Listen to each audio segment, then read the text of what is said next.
Poor girl sees a boy trapped in a burning car. The billionaire father sees everything and his life changes forever. Edward Caswell's phone began to ring at 6 in the morning. He got up automatically, already grabbing the device. That was how his days started, always with urgency. "Daddy?" Benji appeared at the bedroom door, clutching his teddy bear. 4 years old, hair sticking up, eyes still sleepy. "Hey, champ, why are you up so early?" "Aunt Marina didn't come. I'm thirsty." Marina, the babysitter. Edward remembered her call last night. She had a bad flu and would be out for at least a week. The phone rang again. It was Sarah, his secretary. "Mr. Caswell, sorry to bother you so early. The Japanese client called. They need to move the meeting up to 9 o'clock. 9, but it was scheduled for 11. "I know, sir, but their CEO managed to get an earlier flight. It's take it or leave it." Edward looked at Benji. The boy rubbed his eyes, still half asleep while standing. "Okay, Sarah. Confirm with them. I'll be there before 9. Legal just sent the final changes to the contract. They need your approval before the meeting. Send it all by email. I'll review it on the way." He hung up and picked Benji up in his arms. The boy rested his head on Edward's shoulder. "Let's have breakfast, and then Daddy will drive you to school." "I don't want to go to school. I want to stay with you." "I know, son, but Daddy has to work. It's a very important day." He prepared breakfast quickly. Cereal, milk, juice. Benji ate slowly, nearly dozing over his bowl. Edward used the time to check emails, review figures, and prepare arguments. $50 million. The company's future depended on this meeting. "Daddy, you're not eating anything." "Daddy will eat later. Now let's go. I need to get you ready." He helped Benji put on his school uniform. The boy was so sleepy that Edward practically dressed him like a doll. He grabbed the backpack and lunchbox and headed downstairs to the garage. "Climb into the car, Benji." The boy climbed in and got settled in his car seat. Edward fastened the seatbelt carefully. Benji was already closing his eyes again. "Daddy, can I sleep a little longer?" "Sure, champ. Sleep, and I'll wake you at school." Benji hugged his teddy bear and fell asleep instantly. Edward closed the back door gently so as not to make any noise. He got into the car and started the engine. The air conditioning created a cool, pleasant environment. He pulled out of the garage just as the phone rang again. "Caswell, it's Peterson. Have you reviewed the third quarter numbers?" "Yes, sir. Everything is ready for the presentation." "Great. This contract is vital. Understand? We cannot lose it. You can count on me, sir." Traffic was chaotic. Construction on the main avenue forced a detour. Edward took side streets. The GPS recalculating constantly. Every minute mattered. More calls, issues in the sales department, HR questions, approval for an emergency purchase. Edward handled everything while driving, and his mind split 1,000 ways. He finally arrived in the business district. Towers of glass and steel rose against the sky. His office was on the 20th floor of one of the most modern buildings. The private parking lot was closed. A maintenance sign blocked the entrance. "Perfect," he muttered, looking for alternatives. Across the street, there was a public lot, completely exposed to the sun. No cover, no shade. He found a spot and parked. It was 8:50, 10 minutes to reach the conference room. He turned off the engine, grabbed his briefcase, laptop, and phone. He checked that he had all the documents. He got out of the car, closed the door, and locked it with the remote. Beep, beep. Then he ran toward the building. Edward Caswell was known for his absolute focus. When he entered work mode, the outside world simply disappeared. That was the trait that had taken him to the top. It was also what made him forget everything else, including his 4-year-old son sleeping in the back seat. He entered the building and took the elevator. Sarah was waiting with fresh coffee and the final documents to sign. "Are they here yet?" "Yes, sir." "They're in the conference room." "Perfect. Today we'll make history." The meeting started promptly at 9. 3 Japanese executives, serious, formal, tough negotiators. Edward presented numbers, projections, and guarantees. They questioned every detail. An hour passed. Outside, the sun climbed relentlessly. The parking lot turned into a scorching slab. Black asphalt absorbing every ray. Metal cars heating up like ovens. Inside Edward's car, the temperature began to rise, first slowly, then more quickly. The closed interior amplified the heat. In his sleep, Benji stirred, furrowing his brow. Sweat formed on his forehead, discomfort seeping into his dreams. 2 hours passed. The meeting remained intense. Clauses were negotiated, values discussed, deadlines adjusted. Edward was completely immersed. Nothing existed beyond that table, those numbers, that contract. In the car, Benji woke up. His first sensation was extreme thirst. His mouth was completely dry. Then came the heat, oppressive, suffocating. "Daddy." He looked around, confused. He was still in the car. But where was Daddy? Why was it so hot? "Daddy, where are you?" He tried to open the door. The handle wouldn't budge. He pulled harder. The child's safety lock prevented it. He tried the other door. Same thing. "Daddy, get me out, please." Panic came quickly. The air was heavy, hard to breathe. Every breath felt like burning, his shirt soaked with sweat. The heat intensifying. Benji pounded on the window with his little hands. He screamed and cried. His voice grew hoarse. No one passed by. The parking lot was deserted under the blazing sun. "Help! Someone! Help!" His strength began to fail. His vision blurred. His head spun. He curled up in the seat, crying softly. Across the street, Lena stopped to count her money. $2.30. There was still a long way to go to pay for her mother's medicine. 6 years old, frail but determined. She had been selling candy since she was 5. She had no choice. Her mother was sick. Her father was absent. She was the one who brought food home. A strange smell reached her nose. Burning, rubber, melted plastic. Lena followed the smell. It came from the parking lot. She crossed the street, curious. She saw the smoke first, thin wisps coming from under the hood of a black car, small flames beginning to appear, and then she saw movement inside the car. She ran, got closer. Her heart raced. A boy, small, lying in the seat, barely moving. No, no. Joe? Lena dropped the candy box on the ground. She tried the door, locked. She ran to the other side, also locked. She pounded on the glass. "Hey, wake up!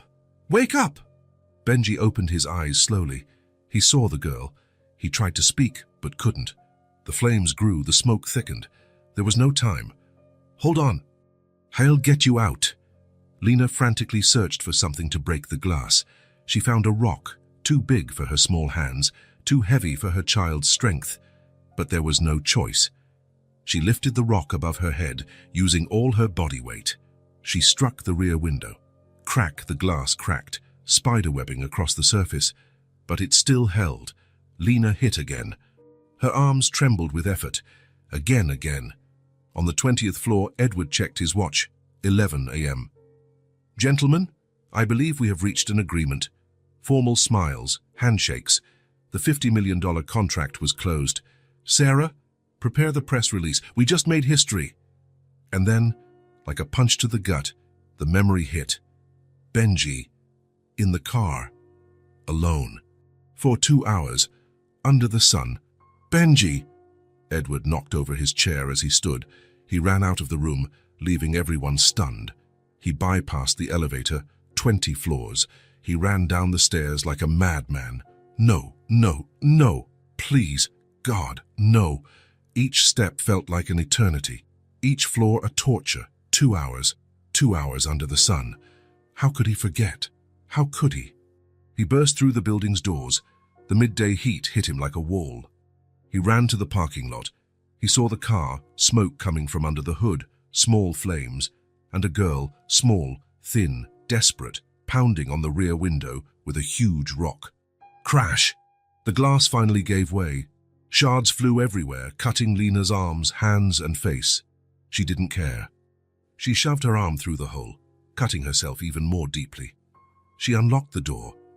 Edward arrived just in time as she pushed the door open. "Benji!" Lena pulled the boy out. Benji was semi-conscious, his body limp. She used all her strength to drag him out. "Take him!" Lena shouted. "Quick!" Edward snatched Benji from her arms. The boy was burning with fever. He could barely breathe. "Benji, son, open your eyes, please." Benji coughed and opened his eyes with difficulty. He saw his father. Weak tears trickled down his cheeks. "Daddy, you left me." The words shattered Edward. He hugged his son, crying openly. "I'm sorry, son. I'm sorry Daddy messed up. Daddy messed up so badly." Sirens approached. Someone had called the fire department. In seconds, the scene was filled with fire trucks. Firefighters attacked the flames with extinguishers. Paramedics rushed to their side. "We need to take the boy immediately," said one paramedic, placing Benji on a stretcher.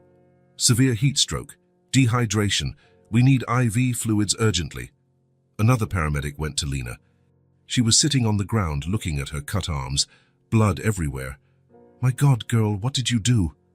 "I had to get him out," Lena said simply. "The glass wouldn't break." Edward knelt beside her as the paramedics began treating her cuts. "You saved my son. You're an angel." Lena shook her head. "I'm not an angel. I'm Lena. I sell candy." "How old are you, Lena?" 6. 6 years old. Edward looked at her arms, dozens of cuts, some deep, all to save a boy she had never met before. "Why did you do it? You could have been hurt much worse." "He was going to die," Lena said, as if it were obvious. "I couldn't let him die. My mother always says we have to help others." A police officer approached. "Sir, are you the boy's father?" "Yes, I forgot him. I left my son in the car for 2 hours." The officer took notes, his expression severe.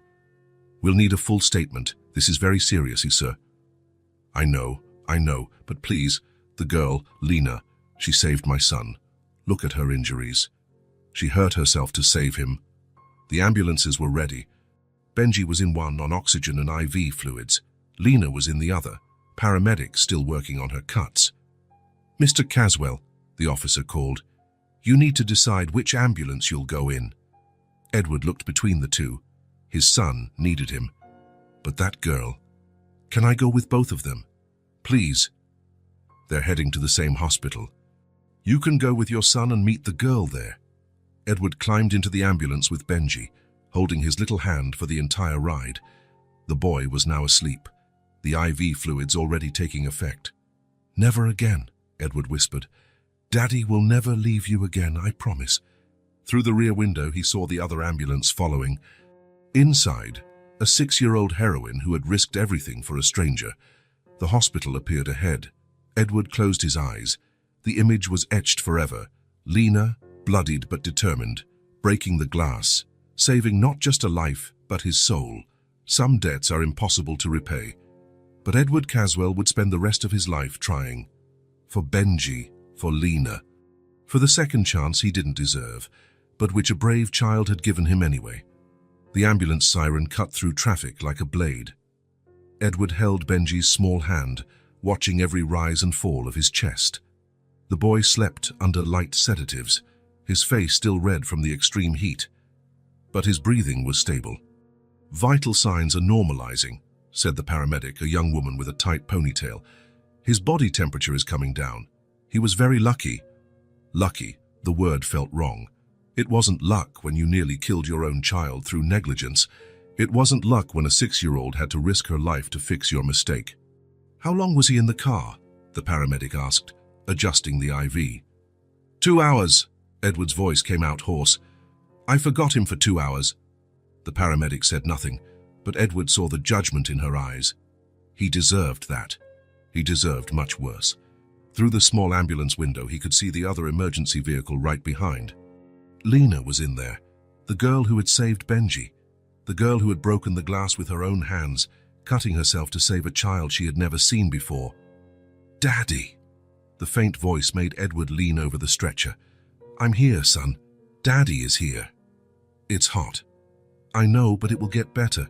We're going to the hospital." "The girl, she got me out." "Yes, son. She saved you." Benji closed his eyes again, drifting back to sleep. Edward continued holding his hand as his son's words echoed in his mind. "Daddy, you left me." 4 words that would mark him forever.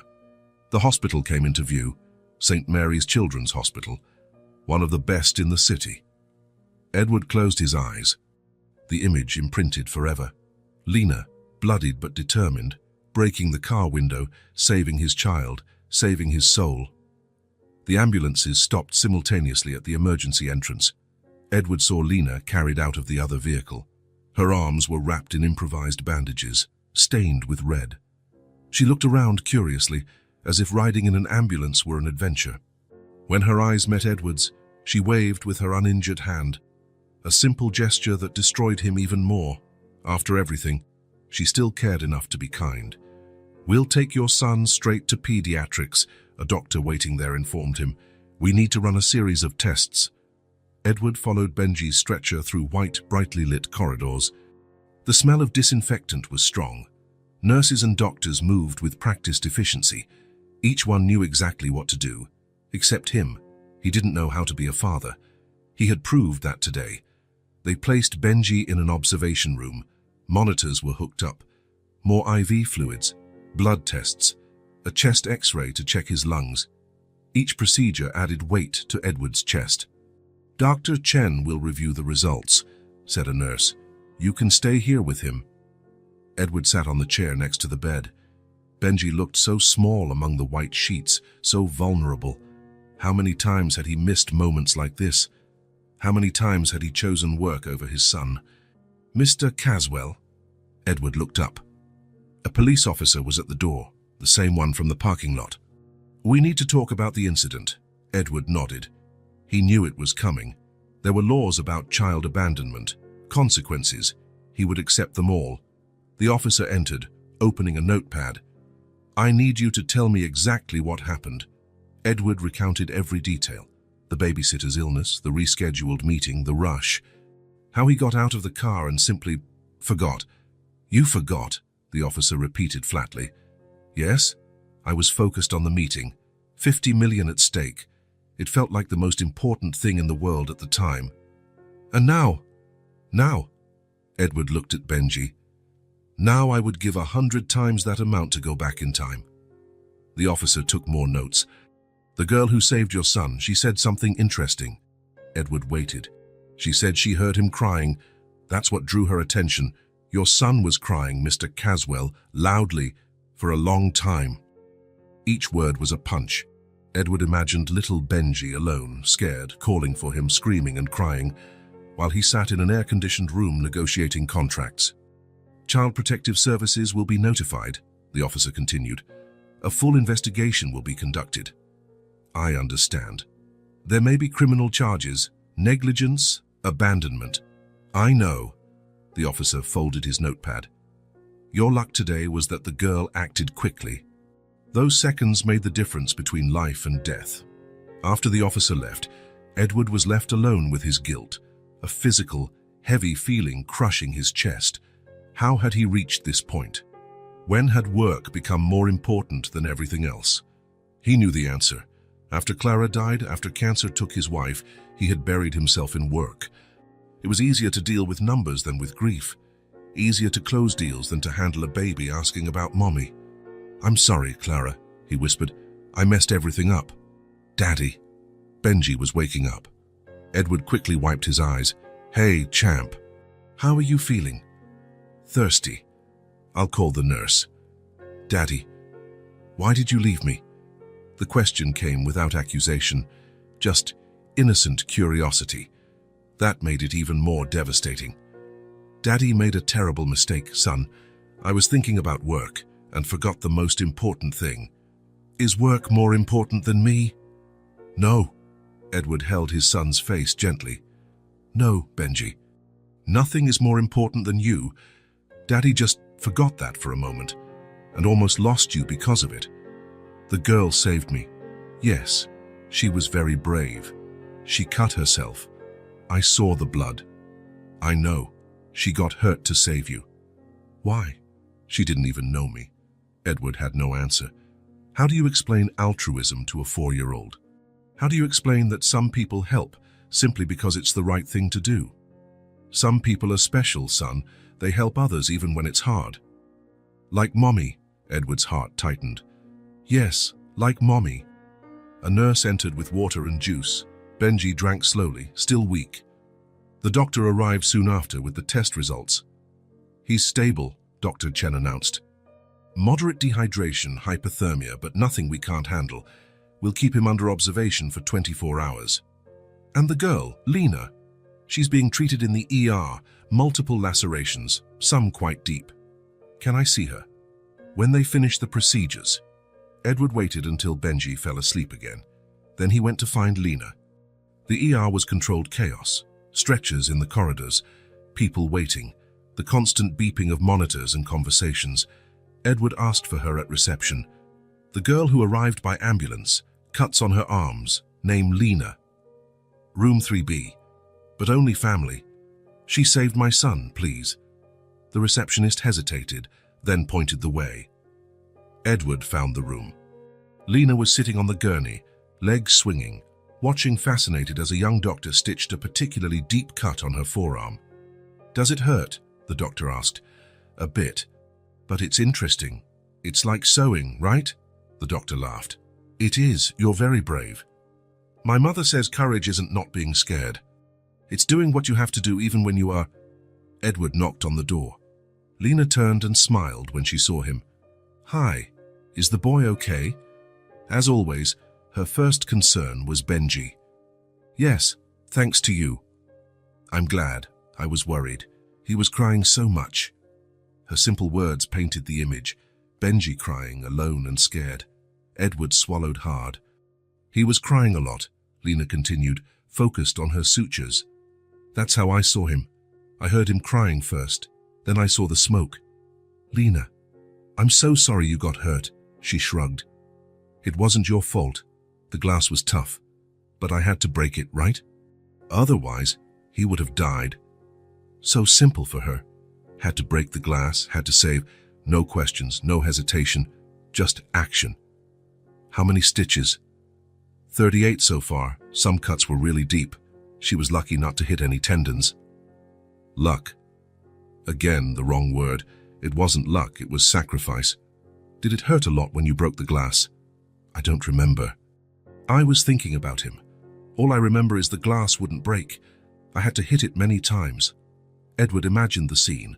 6-year-old Lena striking a car window with a heavy rock, each blow more urgent than the last, the fire getting closer, time running out. "Does your mother know you're here?" "No. She's sick. She can't get out of bed." "Sick how?" "Coughing. Fever. It's been a while." "And you take care of her?" "Yes, I cook, give her medicine. I sell candy to buy things." The doctor finished the last stitch, applied dressings, and gave instructions for care. "She needs to come back in a week to have the stitches removed. Keep it clean and dry." "Okay," Lena said, examining her bandaged arms. "It looks cool. I feel like a mummy." A nurse arrived with discharge papers. "Where is the guardian?"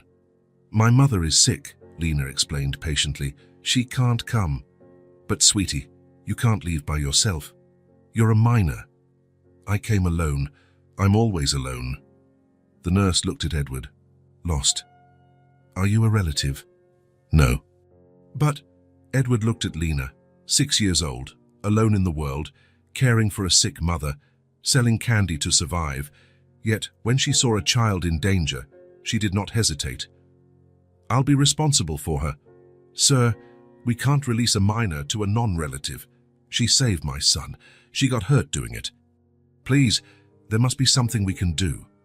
I'll call social services." While they waited, Edward sat next to Lena. "It must hurt. It hurt worse before. Once I cut my foot on a shard of glass, really deep.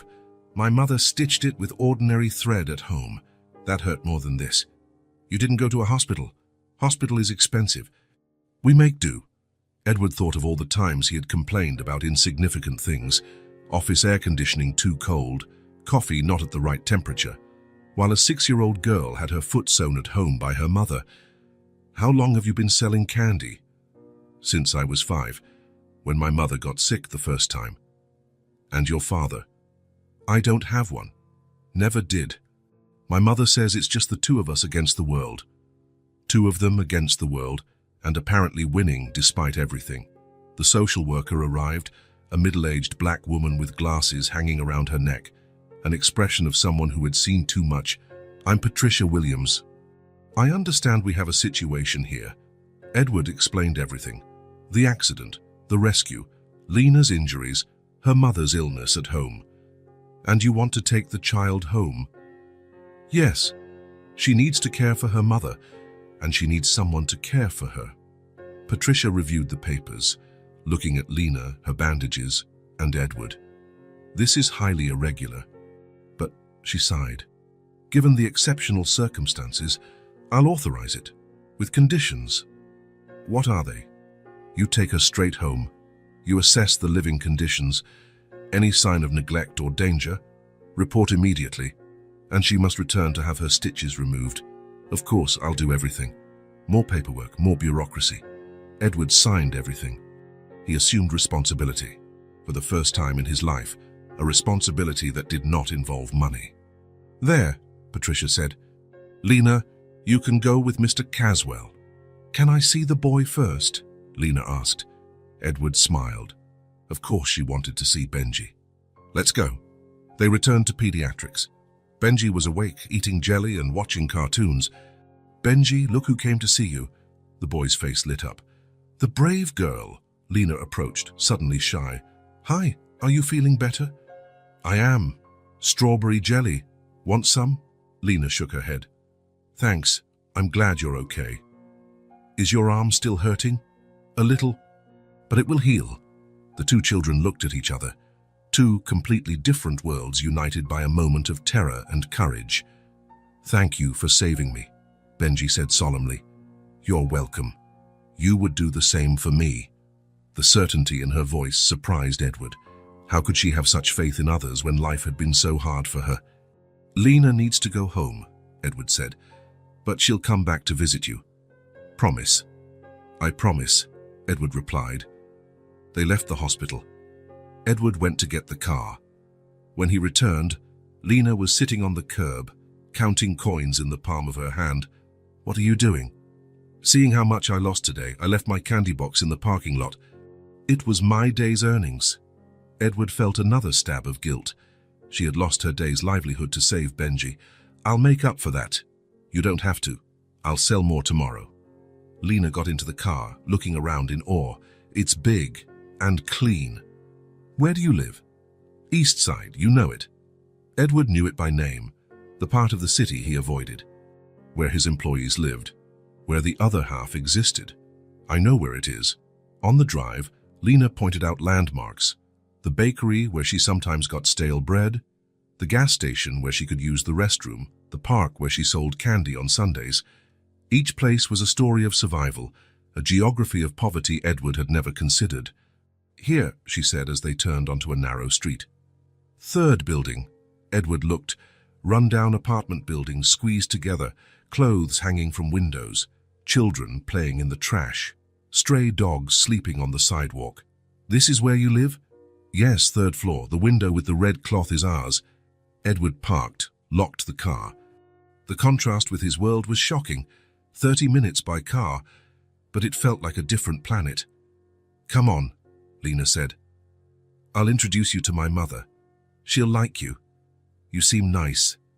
"Seems nice. If she only knew. If she knew he had almost killed his own son out of greed." But Edward followed her. Each step brought a revelation, each detail a silent accusation of a world he had helped create and maintain with his indifference. The building door was broken. The hallway smelled of mold and urine. The stairs creaked. On the third floor, Lena stopped in front of a door with peeling paint. "Here it is," she said, searching for the key in a hidden pocket. "Am I home?" Edward took a deep breath. He was about to enter a world he had always ignored, a world where 6-year-olds were heroes out of necessity, a world that, from today on, he could no longer pretend didn't exist. The key turned with difficulty in the rusty lock. Lena pushed the door open. It squealed on its hinges. The sound echoed down the empty hallway. "Come in," she said, as if inviting him into a palace. Edward hesitated at the threshold. The apartment was smaller than his closet. One room serving as living room, kitchen and bedroom. 2 small beds, a chipped wooden table, a stove with only 2 working burners. The walls were stained with moisture. The ceiling flaked in places, but it was clean, surprisingly clean. Every item in its place. The beds made with military precision, the few dishes stacked neatly, flowers in tin cans adding color to the space. "Mom," Lena called softly. "I brought a visitor." A weak voice came from one of the beds. "Who is it, dear?" "It's the boy's father, the one I told you about." Edward approached. Lena's mother lay covered with a patched but clean blanket. She looked about 30 but seemed much older, too thin, pale, with sunken eyes glowing with fever. "Ma'am," Edward began, but realized he didn't know her name. "Carmen," the woman said, trying to sit up. "Carmen Santos. Mrs. Santos. I'm Edward Caswell. I came to talk about what your daughter did today. She told me she saved your boy." Carmen coughed, a dry cough making her double over in pain. "I always knew she had a big heart." Big heart is an understatement. She risked her life. She got seriously injured. Edward looked at Lena, who was removing her bandages to wash her arms. "Lena, leave that until later. You need to keep your dressings dry. But they're so dirty, and they smell like the hospital. You can change them later. Leave them as they are now." Lena made a sour face, but obeyed. Carmen followed the conversation with interest. "You have a way with children. How many do you have?" "Only Benji, my son, the one your daughter saved." "And his mother?" Edward hesitated. The question was simple, but the answer always hurt. "She died 2 years ago, cancer." Carmen nodded in understanding. "Then you know what it's like to raise a child alone." "No, I don't. I have a babysitter, a maid, a driver. My reality is different. But the responsibility is the same. The fear is the same. The love is the same." Edward hadn't thought of it that way. For him, raising Benji was always logistical. Hire people, solve problems. But fear, love, those parts he tried to avoid. "Mrs. Santos, I came here for a specific reason. Your daughter was injured, saving my son. I want to help." "You don't have to. We get by." "I know you do, but I want to help anyway." Carmen studied him carefully. Edward felt judged, probably failing the test. Why? The question was direct, without detours. Edward appreciated that. "Because I have a debt I will never be able to repay. My daughter didn't save your son for payment." "I know. That's why the debt is unpayable." Carmen coughed again, harder this time. Lena ran to her side with a glass of water. "Drink slowly, Mom." "Thank you, Angel." Edward observed the interaction, the mutual care, the evident love between them. Did he and Benji have that, or did they just have a routine of convenience? "What kind of help?" Carmen asked after drinking. "Medical to start. You need proper treatment. Doctors are expensive. I'll pay private care." "The best." Carmen shook her head. "I can't accept that." "Why not?" "Because afterward you'll leave, go back to your life, and we'll be left depending on something you can't maintain." The logic was airtight. Edward realized Carmen had experience with broken promises. "What if I guarantee I'm not leaving?" "How?" Edward had no answer. "How do you guarantee something you don't know if you can keep?" "Mom," Lena interrupted, "he seems honest. Appearing and being are different things, dear. I know. But look into his eyes. It's not like the others." Carmen looked into Edward's eyes. A deep, scrutinizing gaze. Edward felt naked, exposed, as if she could see every mistake, flaw and lie he had ever told. "All right," she said finally, "but slowly. Step by step." "Of course. Can I bring a doctor here?" "Here. A private doctor. He makes house calls." Carmen hesitated. "How much does that cost?" "You don't need to worry about money." "I do need to. I want to know what I'm agreeing to." Edward took a deep breath. He was about to give a number that was insignificant to him, but would be a fortune for her. "About $500 per visit." The silence was deafening. Carmen processed the information. $500 was more than her 3-month income. "My God," she whispered. "It's nothing for me," Edward said quickly. "It's not a sacrifice. For me, it's a lifetime." The distance between their worlds had never been clearer. Edward had earned more than that in the 2 hours he forgot Benji in the car. Carmen had probably never seen so much money in one place. That's why I want to help. I have resources. You have needs. It's simple. Nothing is simple when it involves money, Carmen said. But all right, I'll accept the doctor. Great, I'll call now. Edward took out his phone, dialed his private doctor, Dr. Morrison, explained the situation, and requested an urgent visit. He'll come this afternoon, Edward announced after hanging up. Today? Carmen sounded frightened. But I don't have good clothes and the house is a mess. The house is clean. You're sick. The doctor understands that. But, Mum, Lena interrupted, let him help. You're very sick. Carmen relented. Edward realized Lena had more influence over her mother than she should, a 6-year-old child making adult decisions. I need a few more things, Edward said. Food, medicine, basic supplies. We have food. Edward looked around and saw a nearly empty cupboard, some cans and a packet of pasta. Not enough food for a sick person and a child. Let me bring some things. Please. This time Carmen made no protest. Weakness was overcoming her pride. Edward passed the details to Lena. Phone numbers, doctor's appointment time, instructions for the dressings. I'll be back in a few hours, he said, with supplies and the doctor.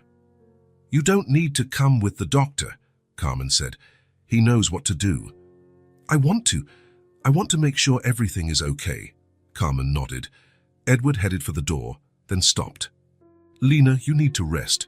You can't go selling candy today. But the money. Today I'll take care of the money. You take care of getting better.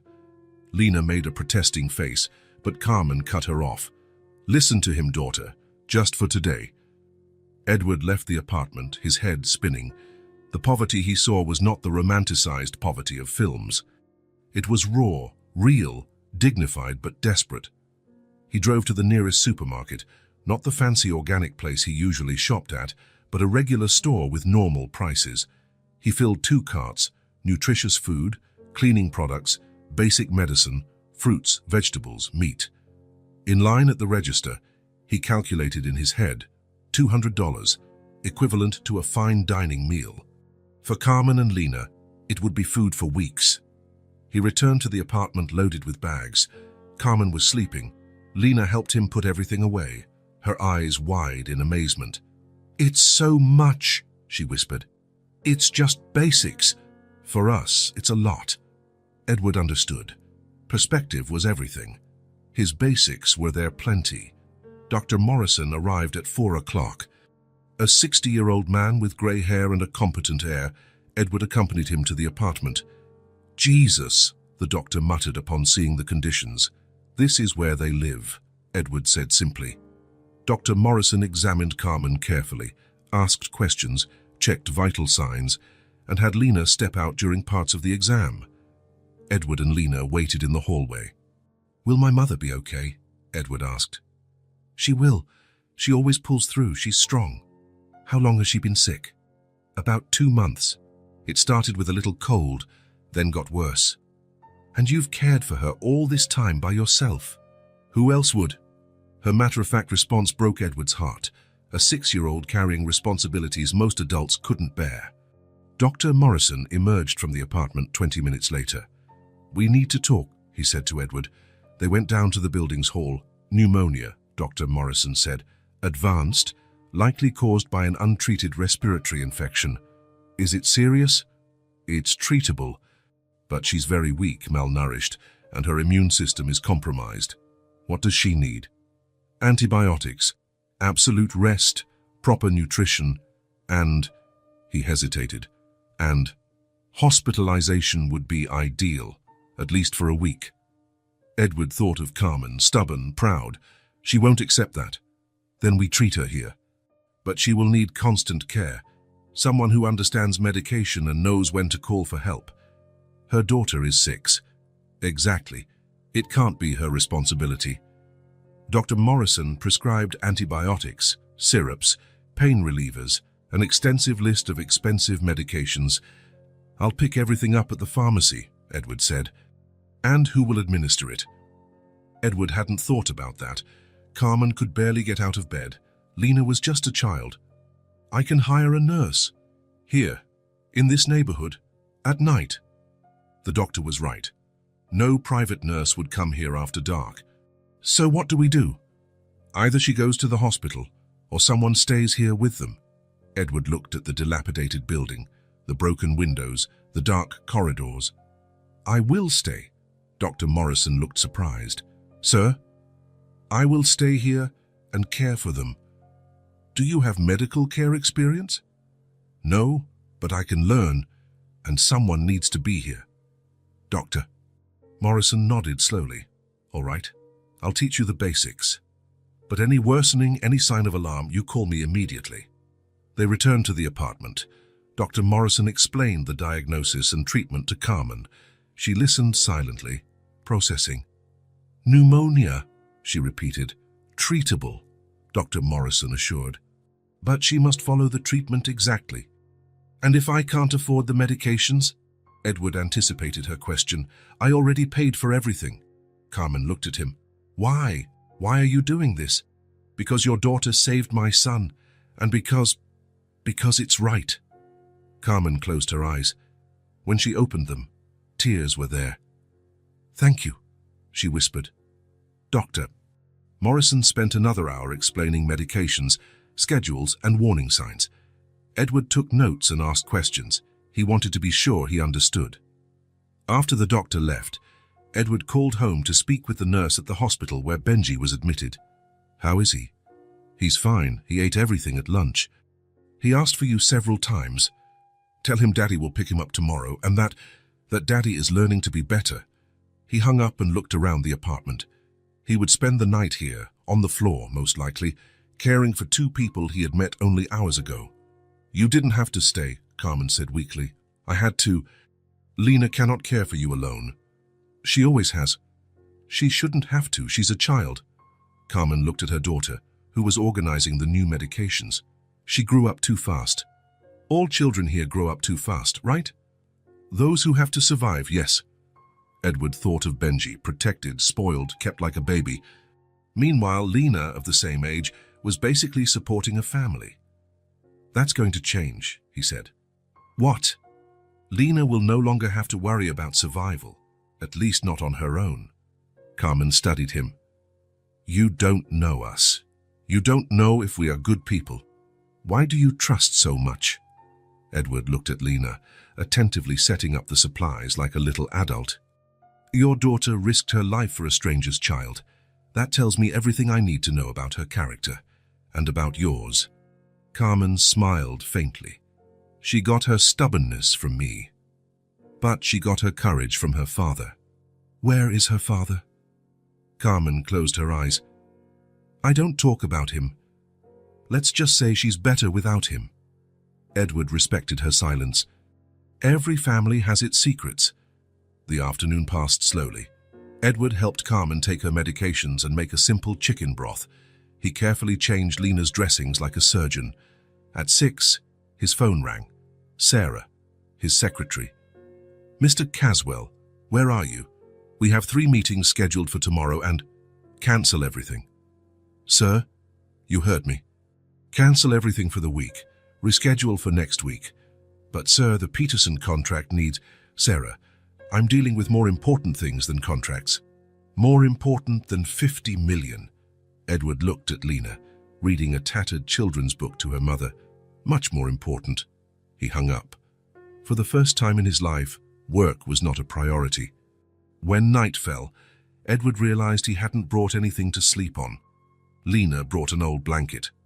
This is what we have, she said awkwardly. It's perfect. Edward lay on the floor next to Carmen's bed. The blanket smelled faintly of cheap fabric softener, but it was clean. Mr. Caswell, Carmen called softly. Edward, call me Edward. Edward, thank you for everything. Thank you for showing me what really matters. Carmen fell asleep soon after, exhausted from the medications. Lena stayed up longer, whispering stories to herself. Edward stared at the stained ceiling, thinking of his empty home, of Benji alone in the hospital, of all the lost opportunities to be a real father. Tomorrow he would pick up Benji. He would bring him here. He would let the two children get to know each other better. He would begin to build something he never knew he wanted, a real family, even if it was an unlikely family, created by tragedy and held together by gratitude. Sleep came slowly, but when it did, Edward slept on the hard floor with a clearer conscience than he had had in years. Outside, the city continued turning, businesses closing deals, money changing hands, the world he knew following its relentless course. But inside that small apartment, something bigger was being born, something that had no price, something that could not be negotiated or bought, something a brave girl had planted when she smashed a car window and saved more than one life. She had saved a soul. Edward drove through the city with Benji beside him, returning from the hospital. He had promised Lena they would visit late in the afternoon. Benji was excited to see his new friend. "Daddy, will Lena like the drawing I made for her?" "She will love it, champ." It had been a normal day. Meetings were cancelled, but he managed to handle some urgent matters by phone. For the first time, work didn't dominate his thoughts completely. They stopped at a toy store along the way. Benji chose a simple puzzle as a gift. Edward bought extra medications. Carmen was improving, but Dr. Morrison recommended keeping a stock. "Is she still sick?" Benji asked in the car. "A little, but the medicine is helping." They parked in front of the building. The neighborhood seemed more familiar now. Edward recognized some faces and greeted neighbors. He was no longer a complete stranger. They climbed the stairs, talking. Benji recounted his morning in the hospital, the final tests, how happy he was to be okay. Edward knocked on the door. "Lena!" "It's us." Silence. He knocked again, louder. "Lena? Carmen?" A faint sound came from inside, whimpering, groaning. "Lena?" Edward tried the doorknob. "Locked." "Lena, open the door." "Edward?" Lena's voice came shaky and desperate. "Edward, is that you?" "Yes, open the door." They heard hurried footsteps and the sound of locks being undone. Lena opened the crack, her face red from crying. "Edward, thank God you're here. My mother, she's so sick." Edward rushed in. The apartment was in chaos, medications scattered on the floor, bloody towels. Carmen lay on the bed, unconscious, breathing with difficulty. "My God, how long has she been like this?" "Since this morning," Lena sobbed. "I woke up and she was coughing up blood. So much blood. She can't stop." Edward approached the bed. Carmen was very pale, cold sweat on her skin, shallow, rapid breathing. "Did you call anyone?" "I don't know the doctor's number. I don't have a phone. I thought about asking neighbors, but what? They don't like us. They think we're a problem." Edward felt anger. A 6-year-old alone in a medical emergency, watching her mother die and with no one to help. "Benji, stay here with Lena. I'll get the car parked closest to the door." "Will she die?" Lena asked, desperate. "No, we're taking her to the hospital now." Edward ran downstairs. He brought the car to the building's entrance. He returned upstairs. Carmen had worsened, her breathing even weaker. "Lena, help me get her up." They worked together to dress Carmen. Lena knew every necessary movement and care. She had done this all morning on her own. "Did you give her medicine?" "I tried. She threw it all up." Carmen barely responded when spoken to. Edward carried her down the stairs. Lena held the door open, guiding the way, anticipating difficulties. In the car, Lena sat in the back with her mother's head in her lap. "Stay with me, Mom. Edward will get you to the hospital. You will get better." Edward drove as fast as he could. In his rearview mirror, he saw Lena whispering encouraging words, gently wiping her mother's face. "How long have you been caring for her alone?" he asked. "Always.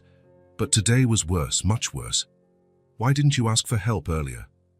"From whom?" "I don't have anyone."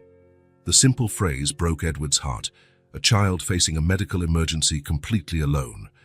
St. Mary's Hospital was busy. Edward pulled up to the emergency entrance and honked to get attention. "Help! Medical emergency!" A team came out with a stretcher. They saw Carmen and acted immediately. "What happened?" asked a nurse. "Pneumonia. She's been under treatment for 2 days, but worsened drastically today. Who is the attending doctor? Dr. Morrison? They whisked Carmen inside. Edward, Lena, and Benji waited in the lobby. Lena was shaking, cold, fear, and exhaustion. You spent the entire day caring for her alone. Yes. I woke up, and she was coughing up blood. I thought she was going to die. You were so brave. I didn't feel brave. I felt so afraid. Benji approached Lena and offered the drawing he had made for her. I made this for you to make you feel better. Lena took the paper, a drawing of two children holding hands and smiling. It's us, Benji explained. Now we're friends. Lena smiled for the first time that day. Dr. Morrison arrived 40 minutes later, his serious expression confirming their worst fears. How is she? Edward stood. Critical. The pneumonia has progressed to sepsis. The condition is much worse. What does that mean? Lena asked. Dr. Morrison knelt to speak with her. Your mother is very, very ill, more so than yesterday. She will need to stay in the hospital for a long time. How many days? At least a week, maybe 2, maybe more. Lena absorbed the information in silence. Edward saw panic growing in her eyes. What if she doesn't get better? The girl asked softly. We will do everything we can. Your mother is strong. But if it's not enough? Dr. Morrison looked to Edward for help. How to explain mortality to a 6-year-old? Lena, Edward knelt beside her. Your mother will fight. The doctors will fight. And we will be here for her. And me. If she doesn't come back, but where will I go? The question Edward had anticipated, yet it hit him like a punch. With me, he said without hesitation. How? You will live with me, in my house, as long as you need. Even if it's forever. The question was too direct, too honest. Edward looked at that courageous girl who had spent the entire day caring for her mother alone. Even if it's forever? Dr. Morrison interrupted them. Can I speak with you privately? He asked Edward. They left the children in the lobby and walked into a corridor. The situation is serious, Dr. Morrison said quietly. More serious than I expected. Could she die? She could. Sepsis is unpredictable. Sometimes it responds quickly to treatment, sometimes not. Exactly. You need to be prepared to care for the girl if the worst happens. Edward looked out the window at Lena, consoling Benji because he was sad for her. I am ready. Legally, it will be complicated. Does she have any other relatives? None that I know of. I'll talk to social services. We'll make the process easier if needed. They returned to the lobby. Lena looked at them expectantly. Can I see my mother? For a few minutes, Dr. Morrison agreed. They took the children to the ICU. Carmen was connected to several machines but conscious. Mom? Lena approached slowly. Hi, Angel. Her voice was weak but caring. How are you feeling? Better now that you're here. You scared me so much today. I'm sorry. I didn't mean to scare you. Lena held her mother's hand gently. Edward said I can stay at his house. That's a good idea. You'll be safe there. But I want to be with you. I know. But this isn't a place for a child. At his house you can play, sleep and eat properly. Carmen looked at Edward. Thank you. For everything. No need to thank me. I do need to. You came into our lives like an angel. Your daughter is the angel. She taught me more in 2 days than I learned in years.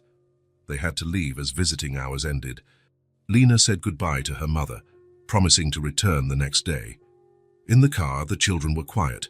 Benji because he felt his friend's sadness. Lena because she was processing everything that had happened. Were you very scared today? Edward asked. Very. I thought she was going to die while I watched. But you did everything right, cared for her, gave her medicine, kept her comfortable. It didn't feel like enough. It was more than any child should have to do. They arrived at Edward's house as the sun was setting. Lena got out of the car slowly, taking everything in with new eyes. Will I live here? Yes. For as long as you want. Even if my mother... Even then.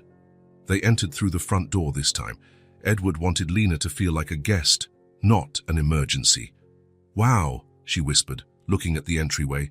It's bigger than I remember. Would you like to see your room? They went upstairs and Edward opened the door to the guest room. This will be your room. Lena entered slowly. The bed was made with clean sheets, soft towels awaited in the bathroom. There were even flowers in a vase. Rosa prepared this for you, Edward explained. Who is Rosa? The housekeeper. She comes to clean a few days a week. Does she know I'm going to stay here? She does. And she's happy. She said the house has been too quiet with only men around. Lena walked to the bed and ran her hand over the comforter. It's soft. Try lying down. She lay down carefully, sinking into the soft mattress. She sighed. It's like sleeping on a cloud. The bathroom is all yours. Clean towels, soap, shampoo. Anything you need. Can I take a shower? Of course. The hot water never runs out here. Really? Really? Edward left her to explore and went to prepare dinner. Nothing fancy. Sandwiches, soup, fruits. Comforting food for a difficult day. Edward? Lena's voice came from above. Yes. The towels are so soft, and they smell so good. He smiled. Details he never noticed were wonderful discoveries for her. An hour later, Lena came downstairs. She had showered and was wearing a large t-shirt Edward lent her as pajamas. Feeling better? Yes. The hot water relaxed me. They had dinner in the kitchen. Lena ate slowly, savoring every flavor. Homemade soup, fresh bread, natural juice. Is it good? It's the best meal I've ever had. Mine too, Benji agreed. Mine too, Edward admitted. After dinner, they showed her the rest of the house. The living room, the office, the backyard with green grass. Can I walk on the grass? Of course, that's what it's for. Lena took off her slippers and stepped barefoot on the grass. She laughed at the tickle. It tickles. The children played in the yard until it got dark, running, laughing. Benji taught Lena how to make paper airplanes. She taught him how to whistle. Edward watched from the porch. Benji was more animated than Edward had ever seen him, talking more, laughing more. He seemed more like a child. At bedtime, Edward took Lena to her room. Everything okay? Need anything? It's perfect. Thank you so much. Do you want me to leave a light on? No need. I've slept in the dark for a long time. Edward didn't doubt it. A child who had cared for a sick mother probably lost many childhood fears. If you need anything, call me. My room is at the end of the hall. Okay. Lena. Yes. You were very brave today. Your mother must be proud. I didn't feel brave. I just did what I had to do. That's exactly what makes you brave. Edward also said goodnight to Benji. Daddy, I like that Lena came to live with us. She's not living. We're just having her stay while her mother gets better. But what if her mother doesn't get better? Edward hesitated. How to answer honestly without scaring her. Then we take care of Lena for as long as she needs. Forever. If necessary. I'd like that. She's nice. And you're happier when she's here. Benji's observation surprised Edward. Children understand much more than adults realize. Now go to sleep. Tomorrow we'll go back to the hospital to see her mother. Edward went downstairs after the children fell asleep. The house felt different now, more alive. It had laughter echoing on the walls, conversations at the table, movement in the hall. For the first time in 2 years, he felt the house was a home. Upstairs, Lena nestled into the soft comforter. She closed her eyes, but sleep didn't come easily. She thought of her mother alone in the hospital, the beeping machines, the possibility of losing the only family she had. But she also thought of Edward's kindness, Benji's friendship, the safety of being in a home where she didn't have to be afraid. For the first time in a long while, there was hope mixed with fear. And in the room next door, Benji slept more peacefully, no longer alone in a silent house. He had a close friend and a present father, a family growing in unexpected ways. Edward stayed awake late, thinking about the future. Carmen might not survive. Lena might become an orphan. He could become responsible for a child he'd only met a few days ago. The idea didn't scare him. In fact, for the first time in years, the future seemed meaningful. He went up to his room thinking of Clara. Would she approve of his decisions? Would she understand how two courageous children had completely changed his perspective? He was certain she would. Clara had always said life was about human connections, about helping those in need, about using privilege to make a difference. It took a while to fall asleep, but when he finally did, it was with a clear conscience. Outside, the city continued its relentless pace, but inside Edward Caswell's house, something precious was growing. A family born from tragedy, strengthened by generosity, united by the understanding that sometimes life's best things come from the hardest moments. A second chance that Edward vowed never to waste. Edward finished his coffee and looked at the clock, 8:30 a.m. He had meetings cancelled, but some urgent calls couldn't wait. "Marina is here," he announced to the children. "I'll work a few hours at the office." The babysitter had returned after a week off with the flu, 50 years old, grey hair, a motherly smile. She had known Benji since infancy. "Good morning, Mr. Caswell," Marina greeted. "And this must be Lena." "Hi," Lena said shyly. "Marina, Lena will be with us for a few days. Her mother is in the hospital." "I understand." "Don't worry, I'll take good care of them." Edward knelt to the children's level. "You'll stay with Marina this morning. She makes the best hot chocolate in town." "Really?" Lena asked Marina. "Family secret." Marina winked. "I learned from my grandmother." "Benji, show Lena around the house, your toys, the yard, everything." "Sure, Daddy." Edward went up to the office. He turned on the computer, checked emails, and started his first call. But even as he focused on business, part of his attention remained with the children's voices coming from downstairs. "Lena, come see my room." Benji's excited voice echoed through the stairs. Edward smiled. Benji had never shown his toys to anyone, always alone, more accustomed to adults than other children. "Wow," Lena's amazed voice came. "You have all this." Curiosity overrode work. Edward saved the file he was editing and quietly went downstairs. He stood at the end of the hallway, listening without being seen. Benji's room was large, organized and filled with toys, race cars, building blocks, stuffed animals, educational games, gifts from birthdays, Christmas, and random occasions. Edward had always tried to compensate for his absence with presents. "This is my fire truck," Benji explained. "It has a real siren. Listen." The electronic siren echoed through the room. "That's so cool." Lena seemed genuinely impressed. "Does it move?" "It does, and it has a ladder that goes up and down. Want to play?" "Can I?" "Of course. It's meant for playing." Edward peeked through the door crack. Lena knelt on the floor, handling the truck carefully and reverently, as if touching something sacred. "And these?" she asked, pointing to a huge box of building blocks. "They're for building houses, castles, bridges, anything." "Really?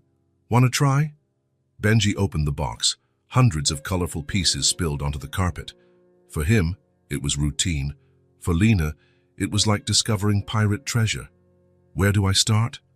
"Anywhere." "There's no rule." Lena picked up a blue piece and then a red one.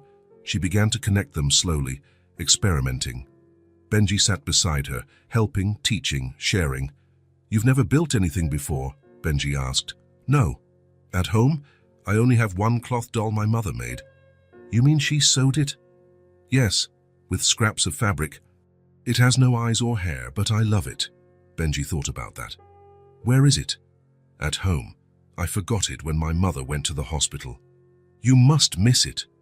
"Toys don't miss people," Lena laughed. "Mine do. When I go on trips with Daddy, they're sad all alone." Edward smiled at the doorway. Benji's childhood imagination was infecting Lena with possibilities. "What else do you have?" she asked. "Puzzles, games, books?" "Books." "You don't know how to read." "I know a little. My mother taught me the basics, but books are expensive." Benji ran to the bookshelf and returned with arms full. "I have a ton.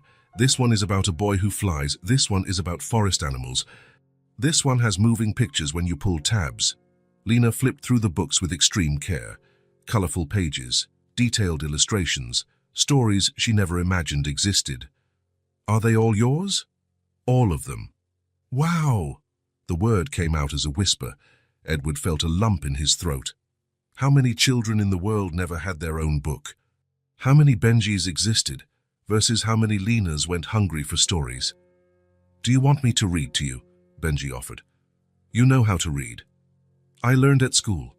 I'm still slow, but I can... They sat on the bed. Benji opened a book about pirate adventures. He began reading, sounding out some of the harder words. Lena listened, mesmerized. Edward retreated back to the office. His heart ached. Benji was teaching Lena to dream, showing her worlds she never knew existed. He tried to return to work, but couldn't concentrate. The voices continued downstairs. And this one? Lena asked. It's a robot that walks and talks. Want to see? The sound of electronic motors. Lena's startled laugh. Does it follow commands? Some. Say walk, and it walks. Say stop, and it stops. Walk. Metallic steps from the robot. It listened. Stop. Silence. That's magic. Edward went down again, this time entering the room. Having fun? Daddy, Benji ran to him. Lena never saw a walking robot. Never. Never, Lena confirmed. Only on the neighbor's TV. She can play with anything, right, Daddy? Of course. While she's here, everything is hers too. Lena looked at Edward with gratitude. Thank you, I won't break anything. Don't worry. Toys are for playing, not for keeping. Marina appeared in the doorway. Kids, hot chocolate is ready. Let's go. Benji pulled Lena by the hand. They ran downstairs. Edward stayed in the room looking at the organized mess, blocks scattered, books open, toys out of boxes. How long had that room not seen so much life? Benji always played alone, quietly, methodically, as if afraid to be noisy or bother anyone. But with Lena there, he was different, more childlike, more joyful, more himself. Edward went to the kitchen. The children sat at the table, drinking hot chocolate and eating cookies, chatting happily. Marina, I'm stepping out for a while, an hour at most. Of course, sir. Keep playing. When I return, maybe we'll do something fun. What? Benji asked, curious. It's a surprise. Edward drove to the mall. He knew a toy store well, the place where he bought gifts for Benji.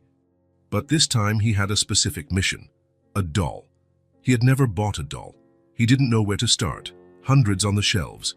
Big dolls, small dolls, dolls that talk, dolls that cry, dolls that wet themselves. Can I help you? Asked a saleswoman. I want a doll for a 6-year-old girl. Any preference? Baby doll, fashion doll, character doll. Edward thought of Lena and the cloth doll her mother had made, patched together with scraps and loved fiercely. Something special, a doll she can take anywhere, one that won't break easily. The saleswoman led him to a specific section. These ones are more durable for active play. Edward examined the options. A brown-haired doll caught his eye. Not too big, not too small. Simple but pretty outfit. Eyes that blinked. A sweet smile. This one. Excellent choice. It comes with extra clothes and some accessories. Perfect. He also bought a few children's books. Simple stories Lena could read by herself once she improved. He returned home in 40 minutes. He hid the bag in the trunk. He wanted it to be a special surprise. He entered through the kitchen. Marina was preparing lunch. How are they? Playing in the yard. Benji is teaching her how to kick a ball. Edward went to the window. The two children ran across the lawn, Benji gently kicking the ball so Lena could catch it. She laughed every time she kicked it back. When was the last time he saw Benji so happy? When was the last time the yard had so much movement? Lunch is almost ready, Marina announced. I'll get the bag from the car. And Marina, yes? Can you prepare a picnic basket for this afternoon? We're going to the park. Of course, it's been a while since Benji went to the park. It had indeed. Edward always promised to take him, but something more urgent always came up. A meeting, a phone call, a contract. Today would be different. After lunch, he called the children to the living room. I have something for you both. He took the doll from the bag. Lena's eyes widened. For me? Just for you. Lena took the doll reverently, touching the soft hair, the colorful dress, the blinking eyes. She's beautiful. What will you name her? Lena thought seriously. Clara. Her name will be Clara. Edward felt a pang in his chest. Clara, his wife's name. Coincidence or child's intuition? Why Clara? I don't know. She seems like a Clara. Benji came over to see the doll. She really blinks. Blink, Lena laughed, making the doll blink repeatedly. And for you, Edward said to Benji, new adventure books. Thank you, Daddy. The children sat on the sofa, Lena cradling the doll. Benji flipping through the books. Edward watched, memorizing the moment. Simple happiness, natural, genuine. Something money couldn't buy, but his presence could provide. The phone rang. Sarah, his secretary. Mr. Caswell, Peterson is calling about tomorrow's meeting, and there are 3 contracts waiting for approval, and Edward looked at the children on the sofa, Lena whispering stories to the doll, Benji showing her pictures from the books. Sarah? Yes, sir. Cancel everything today. Everything tomorrow, too. Sir, you heard me. Cancel everything. Reschedule for next week. But, sir, these are important engagements. I have more important engagements here. He hung up before she could object. Who wants to go to the park? He announced. Me! The 2 children jumped off the sofa. We'll have a picnic, play and take pictures. Spend the whole afternoon there. Really? Benji asked, incredulous. Really? Let's have real fun. Marina had already prepared the basket. Sandwiches, fruits, juices, cookies. Edward grabbed a camera that had sat in his drawer for months. The park was a 10-minute drive away. Large with a playground, a duck pond and picnic areas. Edward knew it because he passed by every day on his way to work but had never stopped. Wow, it's huge, Lena exclaimed upon seeing the park. There's a swing. Benji pointed to the playground. And ducks! Lena saw the pond. They found a table under a tree. Edward spread the checkered blanket Marina had placed in the basket. The children helped arrange the food. Can I go see the ducks? Lena asked. Let's all go together. They walked to the pond. Dozens of ducks floated calmly. Some families were feeding them breadcrumbs. Are they tame? Lena asked. Very tame. They're used to people. Edward bought corn from a nearby machine and gave handfuls to the children. Throw it slowly. They'll come to you. Lena threw some grains. A duck approached immediately. She laughed in surprise. He came. Look, Benji. Throw more. Call the others. Soon they were surrounded by ducks. Lena delighted as if it were the greatest spectacle. Benji laughed at her joy. Edward took photos, dozens of pictures of pure happiness. Lena feeding the ducks, Benji teaching her about different species, the 2 of them smiling at the camera. Now let's go to the playground, Edward suggested. The playground was full of children, swings, slides, seesaws. Lena hesitated at the entrance, looking around. You've never played on a playground? Edward asked. No, I only watched from afar. Then today is your first time. Benji took her hand. Come on, I'll teach you everything. They ran to the swings. Benji helped Lena get seated and taught her how to pump her legs. Edward pushed them both alternately. Higher, Lena shouted, laughing. Higher, Benji echoed. Then came the slide. Lena was scared at first. It was very tall. But with Benji encouraging her, she went down once, then again, then 10 more times. I'm flying, she shouted each time she descended.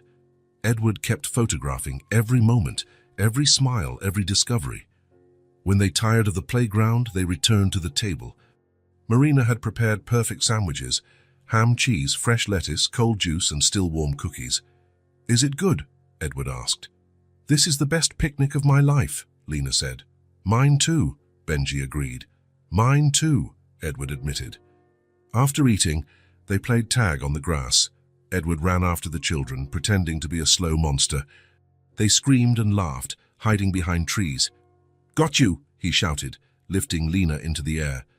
That's not fair, you're too big, she protested, laughing. Now it's my turn to be the monster, Benji announced. They ran for another hour. Edward couldn't remember the last time he had literally run for fun, without hurry, without destination. When they finally flopped onto the blanket, exhausted, the sun was beginning to set. I'm tired, Benji sighed, lying on his father's lap. Good tired, Lena said, hugging the doll, Clara. Edward looked at the 2 children. Wind-tousled hair, rosy cheeks from running, genuine smiles of happiness. "Dad," Benji said softly. "Yes, son. Thank you for today." "It was the best day of my life." Benji turned and gave him a long, tight hug full of love. Edward felt tears in his eyes. When was the last time Benji had hugged him like that? When was the last time they had spent an entire day together without interruptions? "Thank you, champ, for reminding me what truly matters." "What truly matters?"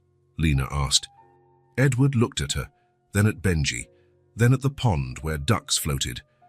"Moments like this, you two, being truly present." "Not work?" Benji asked. "Work is to earn money. Money is to have moments like this. I was doing it all backward." They stayed in the park until the sun fully set. Edward carried the two sleeping children to the car, Lena hugging the doll Clara, Benji holding one of the new books.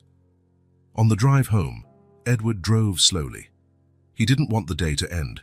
He didn't want to return to the reality of ringing phones and urgent emails.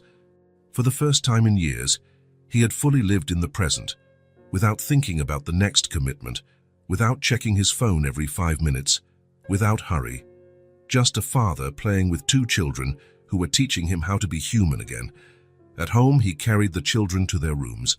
He tucked Benji into his bed and kissed his forehead. "Daddy." "Yes." "Can we do this again? We will make this our routine." "Promise." "I promise." He took Lena to her room and helped her change clothes. She placed the doll Clara next to her pillow. "Will she sleep with me?" "Sure. She's yours." "Thank you for everything. The happiest day of my life." Edward kissed her forehead as well. "Thank you for showing me how to be a real father." He went downstairs to the living room, grabbed the camera, and uploaded the photos to his computer. Dozens of images of pure happiness, genuine smiles, spontaneous moments. He printed them all. He framed some for the living room and others for the office. He wanted to remember this day always. The day he chose to be present. The day when two children taught him that success isn't measured in dollars but in hugs. The day he discovered that being a father was the best job in the world. Edward's phone rang at 7 in the morning. "Dr. Morrison. Good news. Carmen has been cleared for discharge. You can take her home today." Edward felt relief and anxiety at the same time. Carmen was better, but home was a one-room apartment without ventilation, no suitable environment for someone recovering from pneumonia.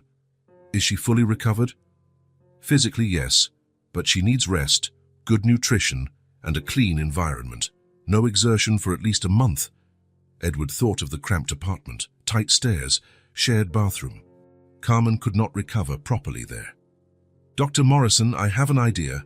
2 hours later, Edward was driving through a middle-class neighborhood.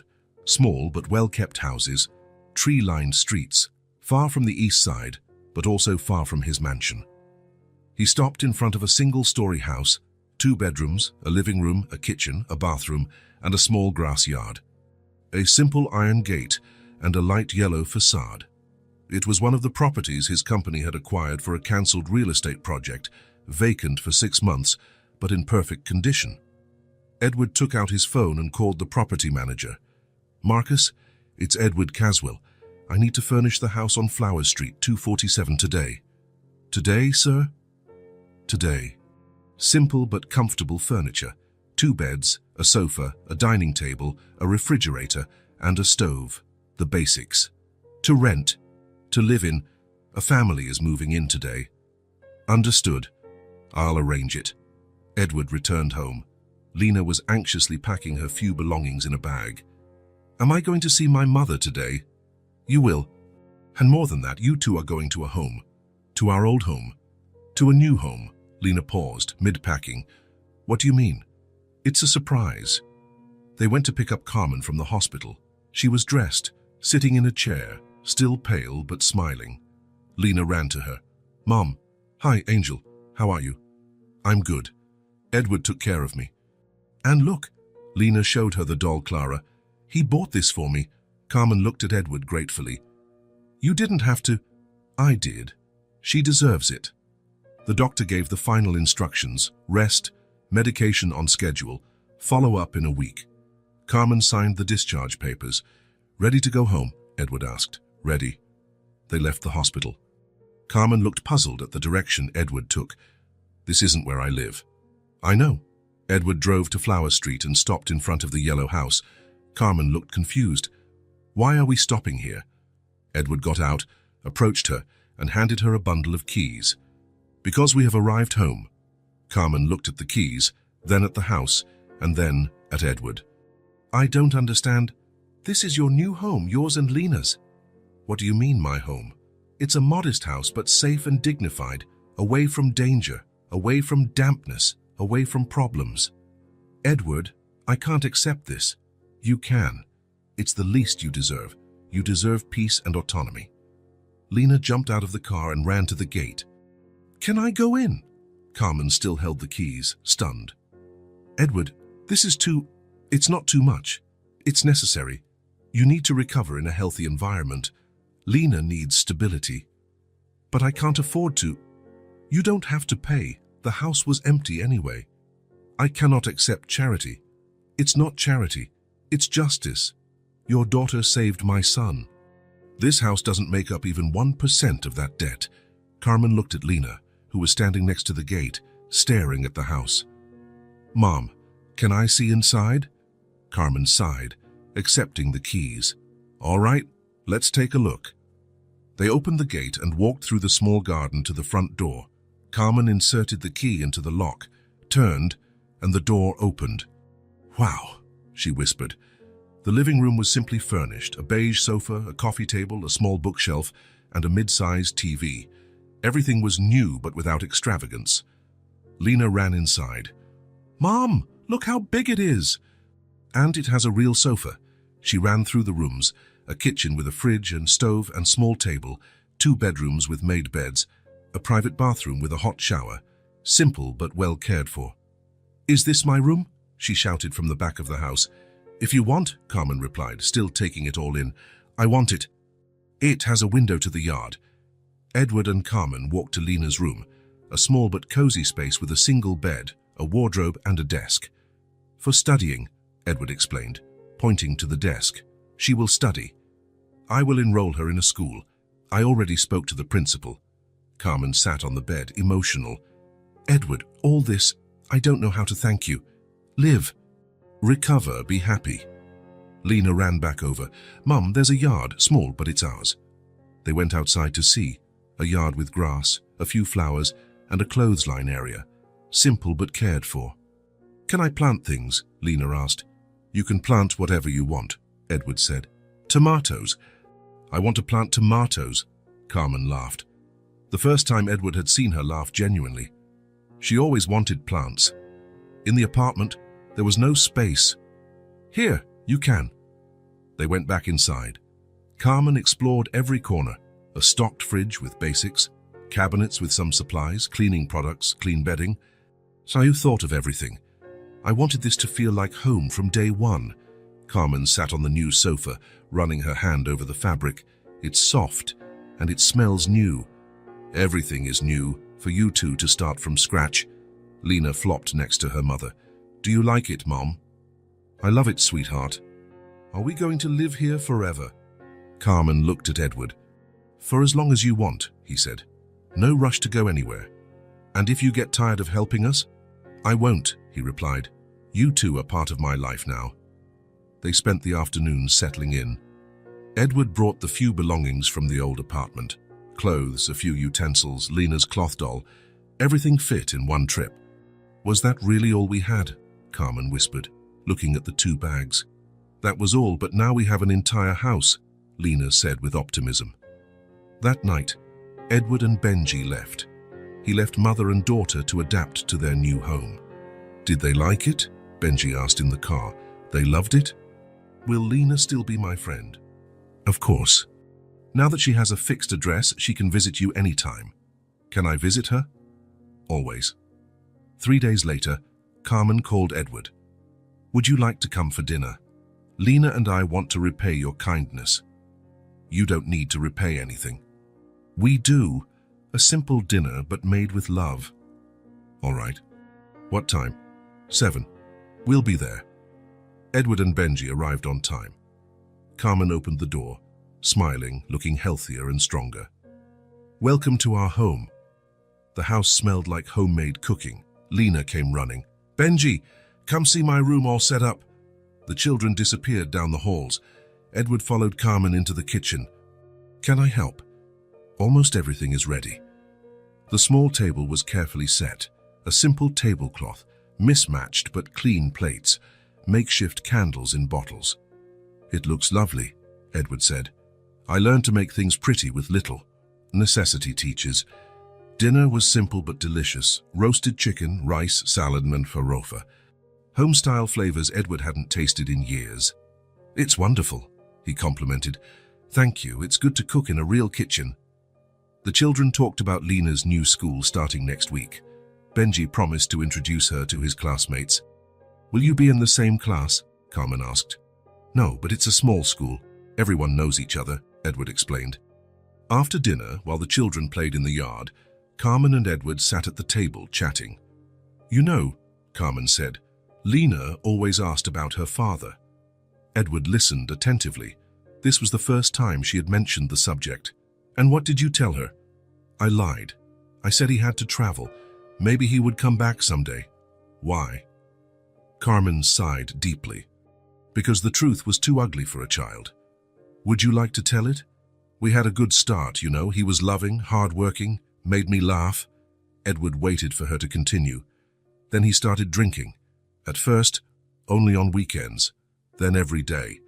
Then he became violent. He beat you. He threatened me, yelled at me, broke things.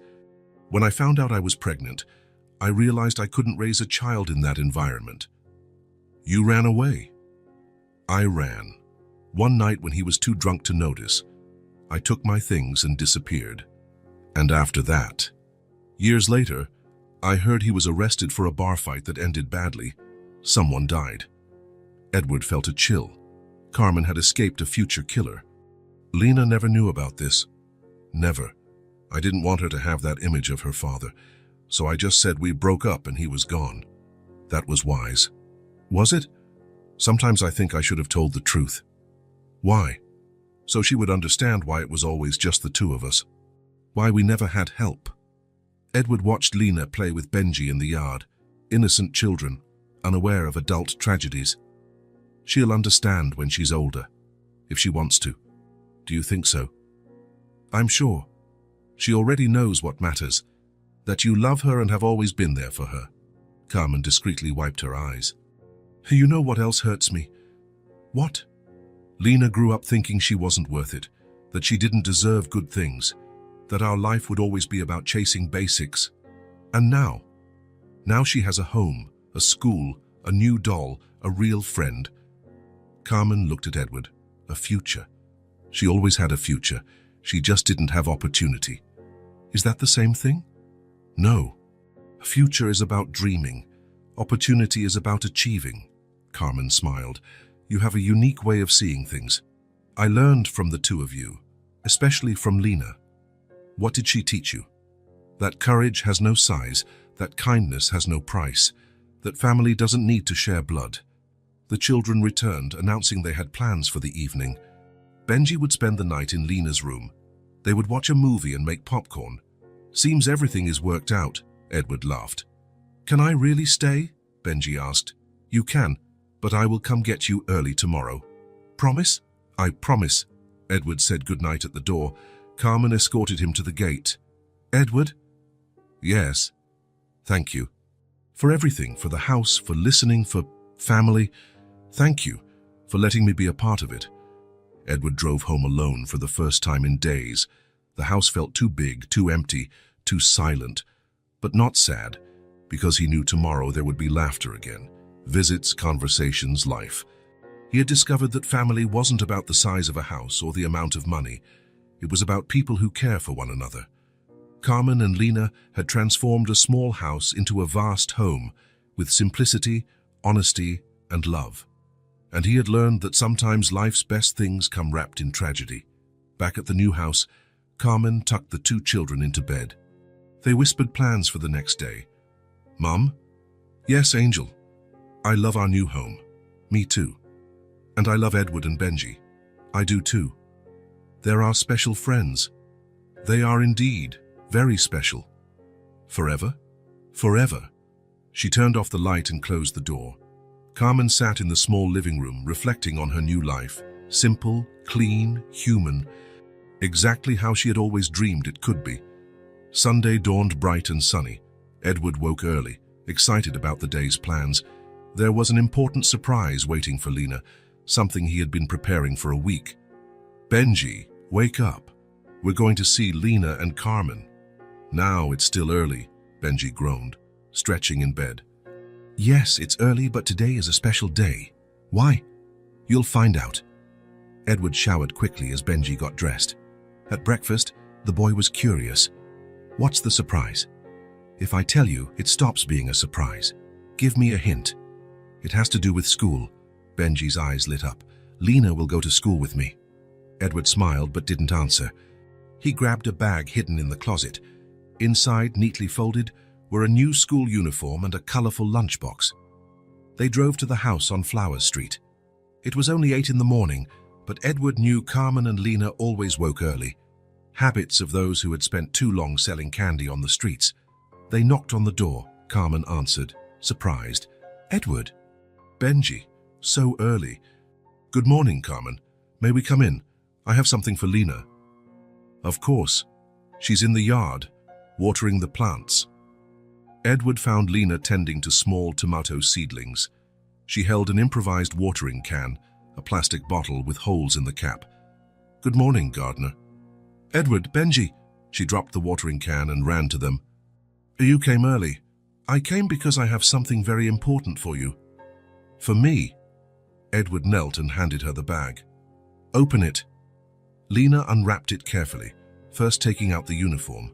A navy blue skirt, a white blouse, and a grey sweater, all in her size. Then the lunchbox, pink with colorful butterfly stickers and compartments for a sandwich, fruit, and juice. It's a school uniform, she said, touching the fabric as if it were silk. Yes, it is. But what for? Edward smiled. On Monday, you start at the same school as Benji. Lena froze, literally stopped moving, staring at the uniform. Silence stretched for long seconds. Lena, Edward worried. Are you okay? She lifted her eyes, bright with emotion. A huge smile spread across her face. Really? A real school? A real school with teachers, books, and friends. And I'll be in your class, Benji added, excited. Lena hugged the uniform to her chest. I always dreamed of studying. Her voice was soft, almost a whisper. And now you will. I never told Mom because I didn't want her to be sad.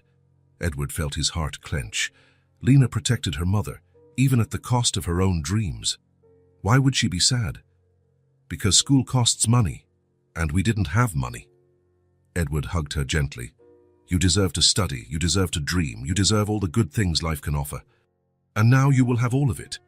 Lena stepped back to look at the uniform again. Can I try it on? Of course. Carmen, may she try on the uniform? Yes. Go to your room, dear. Lena ran off, carrying the new clothes. Carmen approached Edward. Thank you. You can't imagine what this means to her. I do. Every child deserves education. She will be a great student, so smart and curious. I'm sure of it, and she will have Benji to help her settle in. Benji nodded solemnly. I'll introduce her to everyone, and I'll share my lunch if she forgets hers. Lena returned 5 minutes later, dressed in the uniform. It fit perfectly. The skirt at the right length, the blouse neither too tight nor too loose. She spun to show off. How do I look? Beautiful, Carmen said, tears in her eyes. Like a real student, Benji added. Like a real student, Edward confirmed. Lena picked up the lunchbox and opened it. It had compartments for a sandwich, fruit and juice, all neatly organized and colorful. Can I bring the doll Clara on the first day? You can bring anything you want. It's your school now. Our school, Benji corrected. We're in the same school now. The children began making excited plans, what subjects they would have, where they would sit during recess, what their teacher would be like. Lena asked 1,000 questions, and Benji patiently answered all of them. "Let's play outside," Benji suggested. "I can teach you how to play soccer properly." "Soccer? There's PE at school. Everyone plays soccer." "I don't know how to play. I'll teach, it's easy." They ran into the yard, leaving Edward and Carmen alone in the living room. "Want some coffee?" Carmen offered. "I'd love some." They sat on the small front porch, watching the children in the yard. Lena still wore her uniform, as if she never wanted to take it off. "She's beaming," Carmen remarked. She's going to be very happy at school." "How did you arrange her spot?" "I spoke with the principal. I explained the situation. She was touched by her story." "And the costs?" "Everything is already taken care of. Tuition, supplies, uniform, lunch, all of it." Carmen shook her head. "You never cease to amaze us." Edward took a sip of coffee and watched Lena attempt to kick the ball. Benji ran beside her, giving tips and encouragement. "Carmen." "Yes." Edward took a deep breath. There was something he had needed to say for days. "Lena came into my life when I needed it most, even though she didn't know it." Carmen paused, stirring her coffee, and looked at him. "What do you mean?" "I was lost, focused only on work, forgetting how to be a father, forgetting how to be human. And she changed that. She made me see what truly matters." Edward glanced at Lena in the distance. "She gave me back my son. Benji was always your son. He was my son biologically, but not emotionally. I wasn't present. I wasn't truly part of his life." Carmen nodded in understanding. "And now? Now we are father and son in every sense. Playing together, talking, laughing. He hugs me without fear of interrupting." "That's good." Edward turned to Carmen. "And that I will never forget. I'll be forever grateful. You don't owe us anything. I owe everything." Lena saved Benji physically, but she saved both of us emotionally. Carmen smiled softly. "She has that gift. She always has, seeing the best in people." "How did you teach her that?" "I didn't teach her. She was born that way. I only tried not to get in the way." The children returned, announcing they already planned for the night. Benji would sleep in Lena's room, they'd watch a movie, and make popcorn. "Seems everything is settled," Edward laughed. "Can he really stay?" Benji asked. "Yes, but early tomorrow morning I'll come pick him up." "Promise." "I promise." Edward said goodbye at the door. Carmen walked him to the gate. "Edward?" "Yes. Thank you. For listening. For not judging. For—" she searched for words. "For seeing us as people. You have always been people, always special. I didn't feel special. I felt invisible. And now I feel seen, respected, like I deserve to be here." Edward looked out the window at the quiet neighborhood. Houses with families, children playing in the street. "You deserve to be anywhere. This house is not a favor, it's your right." "Right. Lena saved my son, you saved my soul. If anyone owed anything here, it's me." Carmen shook her head. "It's not debt, it's friendship." "Exactly." They sat in comfortable silence, the sound of children playing, the clock ticking, the sense that everything was in its right place. "Carmen." "Yes." "The past doesn't change, but the present transforms through listening." She looked at him, intrigued. "What do you mean?" "You carried that story alone for 6 years. Now you shared it with me. The burden becomes lighter when it's shared." "That's true. I feel lighter. And I feel whole, knowing your story, understanding where such strength comes from." "Strength?" "Raising a daughter like Lena on your own, escaping a dangerous situation, starting over from nothing, that is pure strength." Carmen smiled, tears in her eyes. "Thank you.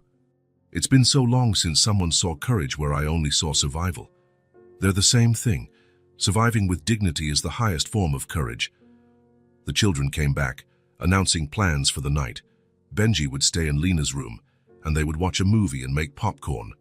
"Seems everything is sorted," Edward said with a laugh. "May I really stay?" Benji asked. "You may, but tomorrow morning I'll come pick you up." "Promise?" "I promise." Edward said goodbye at the door. Carmen accompanied him to the gate. "Edward?" "Yes." Thank you for everything, for the house, for listening, for family. Thank you for letting me be part of it. Edward drove home alone for the first time in days. The house felt too big, too empty, too silent, but not sad, because he knew tomorrow there would be laughter again, visits, conversations, life. He had learned that family isn't about the size of a house or the amount of money. It's about people who care for each other. Carmen and Lena had transformed a small house into a vast home through simplicity, honesty, and love. And he had learned that sometimes life's best things come wrapped in tragedy. Back at the new house, Carmen tucked the two children into bed. They whispered plans for the next day. "Mom?" "Yes? I love our new home." "Me too." If this story touched your heart, subscribe to the channel and turn on notifications so you don't miss the next ones. Leave a like because it helps this story get recommended to more people. See you in the next story.